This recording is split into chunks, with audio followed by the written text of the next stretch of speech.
A video game adaptation. 4 simple words that throw film critics into a frenzy. 4 simple words that make film buffs roll their eyes in derision. 4 simple words that can destroy a movie's prospects on the box office before it's even released.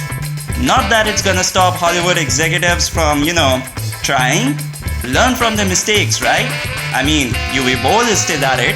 Now, back in the 90s, Hollywood could have been forgiven for not being able to produce a decent video game adaptation.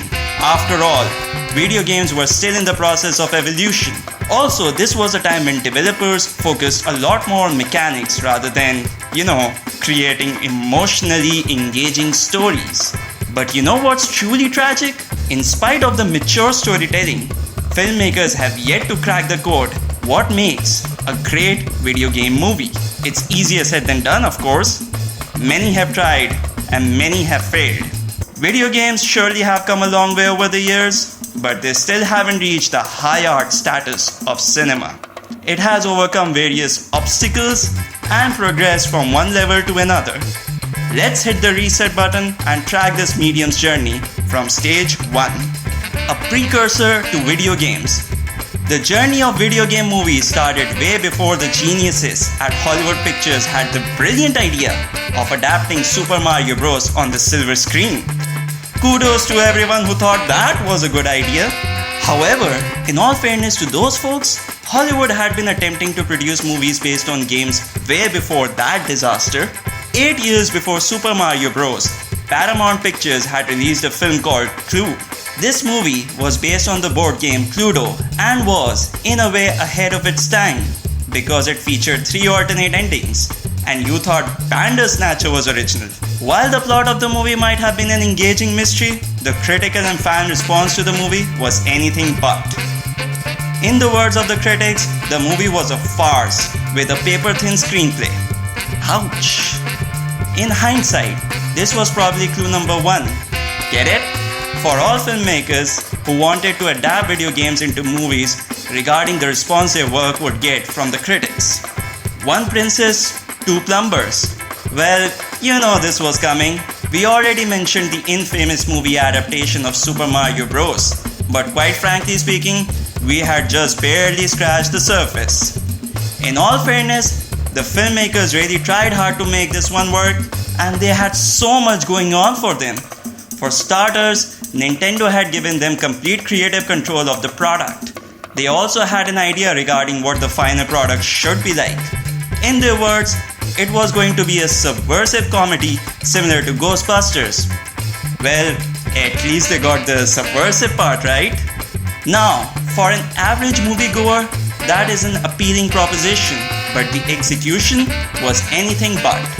For starters, like all other video game movie adaptations that would follow it, this movie attempted way too hard to replicate the source material. Of course, it's hard to do so in case of mediums which are so radically different from each other. The storyline of the film features alternate dimensions and features a humanoid dinosaur as the corrupt president of the United States. You see, it was set in a dystopian world with cyberpunk undertones. On surface, that surely sounds interesting, and not to mention eerily similar to everything that is happening around us. Anyway, the dark tone of the film obviously freaked Hollywood out. You can almost imagine them saying, "This is a kids movie, damn it, and we want cash, not petty artistic expression." At one point during the production, the directors of the film were fired and producers themselves took over the filming duties. And in their quest to dumb down the movie and make it appealing for a wider audience, they managed to ruin a genuinely interesting product. Instead, they created an incoherent mess that was a colossal failure on the box office. The worst part is that its failure also severely affected the career of the people who were attached to this project. In the words of a staff member, the stench of this disaster stayed with everybody. It's almost ironic that a property that brought so much joy to the people all over the world caused so much despair to the people who tried to bring it to life. The King of Fighters. While it may have almost ruined the careers of people attached to its production, the failure of Super Mario Bros. Did not discourage filmmakers from trying to bring other video games to silver screen. After all, If at first you don't succeed, try harder. Besides, there were so many great video game franchises that needed to be ruined. The most popular amongst these were Street Fighter and Mortal Kombat. Both of these video games had revolutionized the fighting game genre in their separate ways. Street Fighter 2 with its mechanics and Mortal Kombat with its violent content. Furthermore, their stories had cinematic elements which made them all the more appealing for filmmakers. So that should make it easier for filmmakers to adapt these games, right? Nah, wrong answer. Like the Mario movie, filmmakers took certain creative liberties in producing Street Fighter.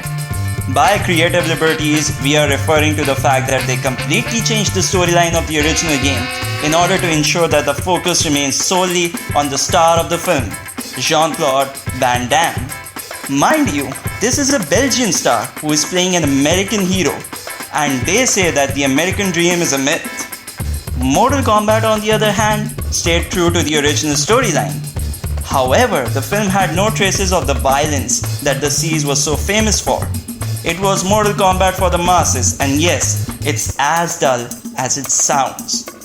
The only silver lining is that at least none of these two films came close to the disaster that was Mortal Kombat Annihilation, an adaptation of Mortal Kombat 3 that went overboard with fan service and tried to cram as many characters in the film as possible.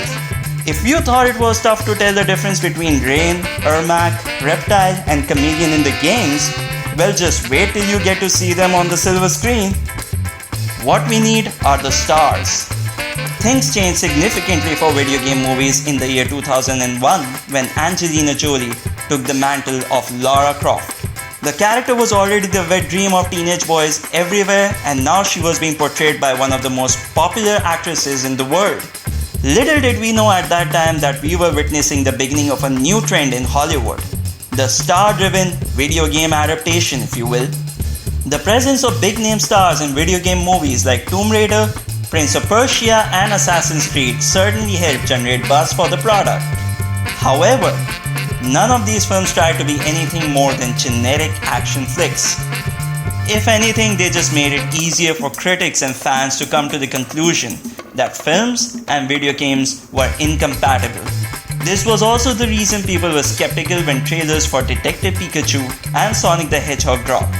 In case of the latter, fans were especially concerned since the initial design of the main character was far removed from the games. If it weren't for Jim Carrey, people would have probably dismissed the film as a cash grab. However, the reception of the film upon its release surprised even the most hardcore haters. Within just 1 week of its release, Sonic the Hedgehog had already crossed the $100 million mark and has become the most successful video game adaptation ever released. It's especially ironic when you consider the fact that as a franchise, Sonic the Hedgehog has been in decline since the turn of the millennium. The success of the movie has granted a new life to the franchise and to the prospects of future video game adaptations. Let's wait and see what the future has in store for both of these mediums. In the meanwhile though, Nerditainment is still very much in the game, and we can assure you that we will be coming back soon with more engaging content.